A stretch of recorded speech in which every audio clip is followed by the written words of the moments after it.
Halo teman-teman. Assalamualaikum warahmatullahi wabarakatuh.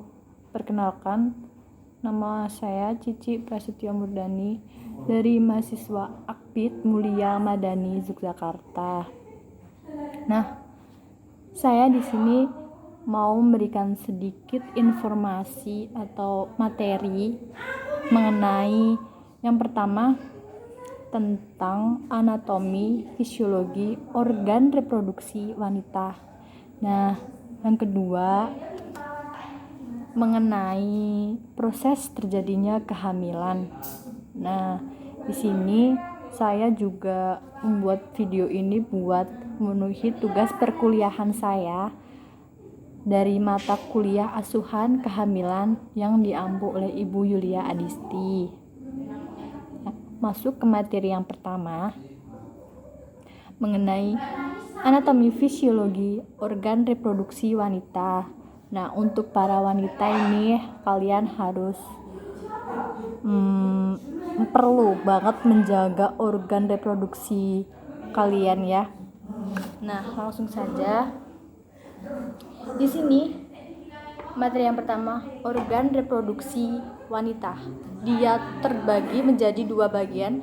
Yang pertama ada genitalia interna dan kedua ada genitalia eksterna. Di sini saya akan bahas mengenai genitalia eksterna atau organ reproduksi bagian luar yang dimiliki oleh kita semua, wanita maksudnya. Nah, di sini ada mons pubis. Nah, di sini di bagian atas ini mons pubis, dia terdapat banyak sekali jaringan lemak dan dia pada saat kita sudah menginjak pubertas, nah biasanya dia di sini akan ditumbuhi oleh rambut-rambut halus atau sering disebut pubis ya. Nah, rambut ini juga berfungsi untuk mencegah terjadinya infeksi. Nah, yang kedua ada labia majora. Nah, labia majora ini terdapat di bagian luar dan di bagian kiri dan kanan. Dia juga terdapat banyak lemak dan juga dia mempunyai teman yaitu labia minora atau bagian lebih dalamnya lagi daripada labia majora ini. Nah, labia minora ini dia juga mempunyai banyak sekali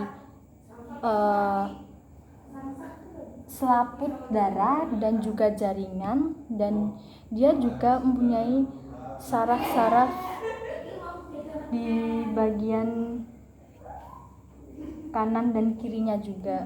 Tapi si labia minora ini dia terdapat di bagian dalamnya, sedangkan labia majora tadi di bagian luar kiri dan kanan, dan labia minora juga terdapat di bagian kiri dan kanan. Sedangkan labia majora dia terdapat banyak lemak juga seperti mons pubis, sedangkan di labia minora dia terdapat lapisan lemak dan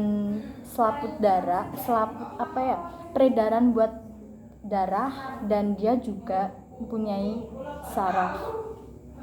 Nah, kemudian ada hymen atau sering kita sebut dengan selaput darah. Nah, di sini di selaput darah dia itu sangat tipis. Nah, jika kita untuk wanita tidak berhati-hati atau sering olahraga yang berat seperti olahraga berkuda atau olahraga misal pencak silat atau apa, kita sebagai wanita harus tetap berhati-hati karena di selaput darah ini dia sangat tipis dan mudah robek. Nah, di selaput darah ini dia apabila seorang wanita dan seorang pria melakukan hubungan seks, nah selaput darah ini bisa robek karena si penis pria sudah masuk di dalamnya. Nah, itu bisa menyebabkan selaput darah atau hymen ini robek ya. Nah, kemudian ada saluran uretra. Saluran uretra ini tempat keluarnya buang air kecil seperti pipis ya. Nah, kemudian ada klitoris. Klitoris ini terdapat di atas labia minora dan labia majora, dan juga saluran uretra dan saluran atau himen atau tadi selaput darah. Nah, di klitoris ini merupakan bagian wanita yang paling sensitif ya. Dia terdapat banyak saraf dan juga lemak, dan dia juga merupakan bagian yang peka atau gimana, sensitif banget gitu. Nah, kemudian terdapat anus di sini buat kalian takut buat BAB kan. Nah, yang kemudian ada organ reproduksi wanita bagian dalam. Nah, seperti gambar yang di atas ini. Organ wanita bagian dalam atau sering kita sebut dengan serviks, rahim atau ovarium. Nah, di sini terdapat ovarium yang berfungsi untuk menghasilkan telur atau ovarium atau ovum. Nah, ovum ini kemudian apabila dia tidak terjadi pembuahan, ovum ini akan meluruh. Apabila sudah sampai di rahim akan meluruh sendiri apabila tidak terjadi pembuahan ya. Nah, kemudian ini fimdia atau tempat setelah ovum sudah matang, dia akan keluar melalui fimria dan kemudian dia akan berjalan melalui tuba falopi atau indung telur. Di sini dia. Nah, di sini tuba falopi, tempat jalannya ovarium dan terjadinya pembuahan. Kemudian dia akan turun atau di sini tempat rahim, tempat intinya, tempat berkembang biaknya janin yang seperti yang sering kita dengar kalau orang hamil. Nah, di rahim ini dia banyak memiliki otot. Nah, otot ini yang bisa membuat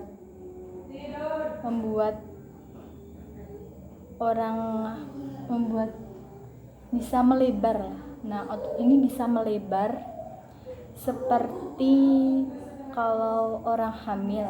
Nah, bisa melebar, membesar. Nah, karena di rahim ini terdapat otot-otot ini. Kemudian di sini ada serviks atau bagian yang paling penting buat wanita juga ya. Harus kita jaga pola makan kita, harus kita jaga kebersihan kita, kebersihan vagina terutama. Nah, di sini di serviks ini di serviks kita ini merupakan jalan untuk keluarnya janin atau keluarnya si bayi. Nah, di sini apabila kita tidak menjaga kebersihan vagina kita, nah di sini bisa terjadi nauzubillah kanker serviks ya. Nah, sedikit informasi mengenai organ reproduksi wanita yang bisa saya sampaikan. Nah, yang kedua mengenai proses terjadinya kehamilan. Nah, materi yang kedua ini tadi mengenai proses terjadinya kehamilan. Seperti gambar di sini, proses terjadinya kehamilan yang pertama adalah ovarium yang sudah matang akan menghasilkan telur atau ovum. Kemudian dia akan keluar melalui fimbria dan dia akan terus berjalan ke tuba fallopi. Dan apabila seorang laki-laki yang sudah pubertas, dia juga sudah ejakulasi dan bisa testisnya sudah menghasilkan sperma matang.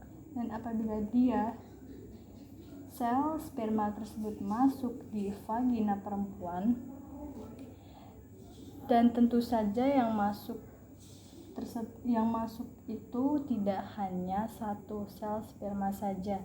Nah, tentu saja banyak sekali atau bisa berjuta-juta sperma yang bisa masuk ke vagina. Dia berjalan terus mencari sel telur dan dia berjalan menggunakan ekornya, si sel sperma itu ya. Dia berjalan menggunakan ekornya terus sampai menemukan ovum atau telur tersebut. Nah, sel telur kemudian apabila sel sperma sudah masuk, sudah menemukan sel telur, hanya satu saja sel sperma yang bisa masuk atau yang bisa membuahi sel telur. Nah, apabila sudah masuk di sel telur, sel sperma dan sel telur tersebut akan menghasilkan selaput yang berguna supaya sel sperma yang lain yang lolos dari serviks, rahim, dan tuba fallopi tersebut yang lainnya bisa mati atau supaya dia tidak bisa masuk ke sel telur karena sel telur tersebut sudah menjalani fertilisasi dengan satu sel sperma yang sudah sampai duluan di sel telur tersebut. Kemudian apabila dia sudah terjadi fertilisasi di bagian tuba fallopi di sini, kemudian dia akan menjadi zigot dan dia akan mengalami pembelahan. Nah, pembelahan ini dia yang pertama akan membelah menjadi 2 sel, kemudian dia berjalan terus menjadi membelah diri dan berjalan melalui tuba fallopi menjadi dari 2 sel menjadi 4 sel, kemudian dia berjalan lagi melalui tuba fallopi dan membelah diri lagi menjadi 8 sel. Nah, sampai dia ke bagian atas atau dia sudah sampai di bagian atas rahim di sini. Nah, dia kemudian menjadi banyak sel, tidak hanya 8 sel. Dia sudah membelah diri menjadi banyak sel dan sering disebut dengan morula. Dan kemudian apabila dia sudah memiliki banyak sel, sudah membelah diri menjadi banyak sel dan morula ini kemudian akan menjadi blastosit ketika sudah menjadi blastosit, dia akan terus berjalan menuju rahim dan dia akan menjalani proses implantasi atau proses dia akan menempel pada dinding rahim dan terus berkembang sampai dia besar dan tumbuh, dan dia siap lahir pada minggu-minggu ke 37 sampai ke 42 minggu normalnya. Nah, sekian sedikit materi dari saya. Apabila ada salah kata, saya mohon maaf. Dan mohon maaf, ini tadi ramai, ada suara-suara. Saya juga mohon maaf. Billahi taufik walhidayah. Assalamualaikum warahmatullahi wabarakatuh. Terima kasih.